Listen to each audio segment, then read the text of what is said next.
મારું નામ વિમલ ચુડાસમા છે અને હું સોમનાથના ધારાસભ્ય તરીકે સેવા આપું છું। ત્યારે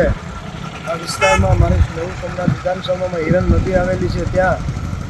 પુલ આવેલું છે, એ ખૂબ જર્જરિત હાલતમાં છે। મેં 2-3 વર્ષ પહેલાં વિધાનસભામાં પણ આનો પ્રશ્ન ઉપાડેલો અને 1 વર્ષ પહેલાં પણ મેં પત્ર લખેલું, છતાં પણ આજ દિન સુધી પુલમાં કોઈ રિપેરિંગ કામ કરવામાં નથી આવ્યું। આજે પણ વરસાદ આવવાના કારણે પુલમાં પાણી ભરાયેલું છે, ખૂબ જર્જરિત છે અને આ રસ્તો છે એ મુખ્ય રસ્તો છે, કારણ કે નેશનલ હાઈવે જે ભાવનગરથી સોમનાથ જે બનેલો છે એ સોમનાથ તરફ જવા માટે એમાં કોઈ સુવિધા, ત્યાં જવા માટે કોઈ રસ્તો નથી, એટલે લોકો વધારે પૂરતો આ પુલનો ઉપયોગ કરે છે, હિરણ નદીના પુલનો ઉપયોગ કરે છે અને અહીં માર્કેટિંગ યાર્ડ પણ આવેલી છે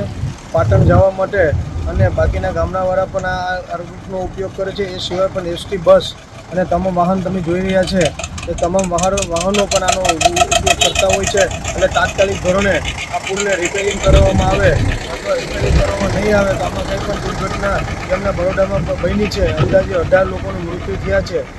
એ જો તાત્કાલિક ધોરણે નહીં કરવામાં આવે તો જે કંઈ બનાવ બનશે એ તંત્રની જિમ્મેદારી હશે।